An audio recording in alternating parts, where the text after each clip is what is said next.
Hello everyone, this is Instructor Toll, and in this short video I'm going to talk about writer's block, what it is and what you might do to overcome it. Writer's block is something that I think most of us have experienced at some point. It's the condition of just sitting down to write and not being able to think of anything, not being able to get started in a productive way. So we're going to talk about it, and hopefully this video will be useful in providing you some strategies. So it's really important to think about what writer's block is and what it's usually caused by. And it's a really individual thing, right? Writer's block isn't an actual diagnosable condition.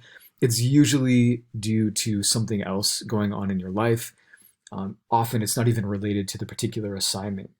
So often writer's block is caused by some kind of external situation, like a distraction. You have other things going on in your life that you're preoccupied with, perhaps even things that are more important than the assignment, and that can really inhibit your ability to write and to create a strong essay.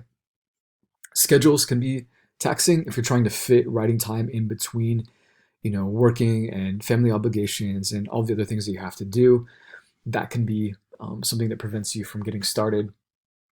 It could be a lack of confidence or stress, something going on, personally, where you don't feel like you have a good handle on what's going on.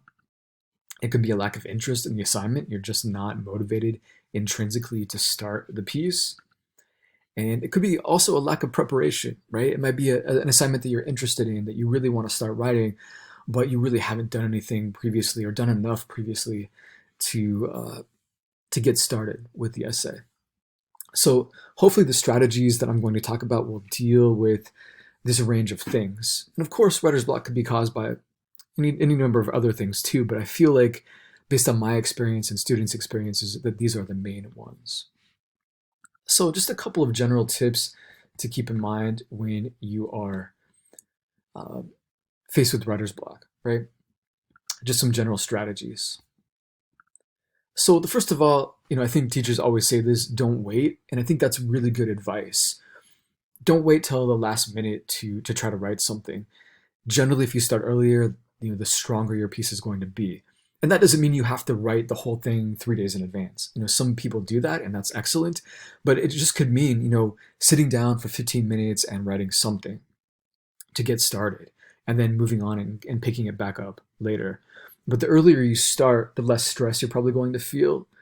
I know that some people do thrive under those conditions where they, are motivated to write by close deadlines. But I think in most cases, the longer you give yourself to work on a project, the stronger it's going to be and the less stress and less distraction you're going to feel.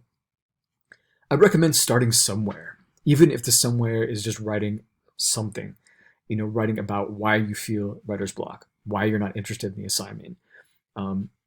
Just a reflection on what you've already done so far to complete the assignment goals. Just anything that you can get on paper. And often that practice of just typing or writing, whether it's on a computer or in a notebook, can really help jog your memory. It can help you develop ideas. So just doing some kind of writing, even if it's not something that you're directly going to use for the essay, can be really helpful. And kind of related to that, if it's an issue of motivation, starting with the most interesting part could be helpful. A body paragraph or an aspect of the topic or the essay that you're the most interested in, that can really help you get in to the essay and start overcoming that just lack of motivation and lack of energy to get started. Taking a break can be helpful too. It really isn't productive to sit in front of your computer or sit at your desk for 20 minutes without doing anything. Taking a break, walking around your house, walking around your apartment, walking around your neighborhood, if that's possible, can be super helpful. And that's something that I often do. If I am having trouble writing or having trouble being motivated, I'll take a short break, 10 to 15 minutes, go walking, go hiking, perhaps. That is something that really works for me. It may not work for everybody, but I think just generally kind of motivating yourself physiologically, giving yourself some time to let your brain relax and calm down, get the blood flowing, that can to help you get started and generate ideas. Finding a quiet place is really important. And a quiet place doesn't necessarily mean a place that's absolutely silent, because I know for a lot of us that's often impossible.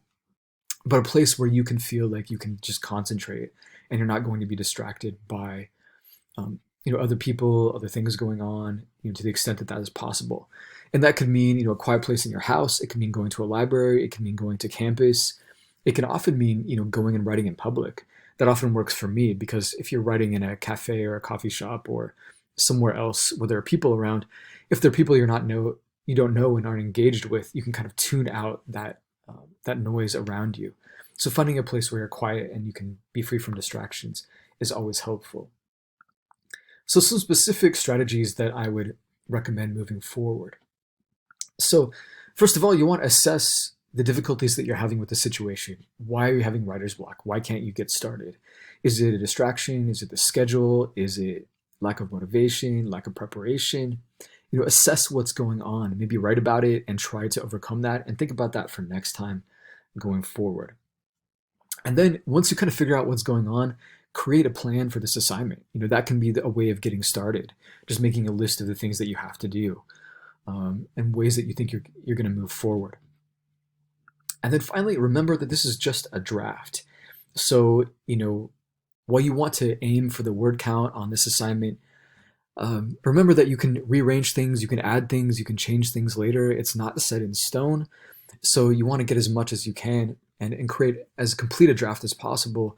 But it's not the end of the world if it's not perfect, right? And give yourself the freedom to be messy on the draft. Give yourself the freedom to be imperfect and to not do everything that you have, because you'll have time to do that later. All right. So hopefully this is helpful. Hopefully that you're not experiencing this, but going forward, try to use some of these strategies and create a plan for dealing with writer's block. If you have any questions about this, definitely let me know. Thank you.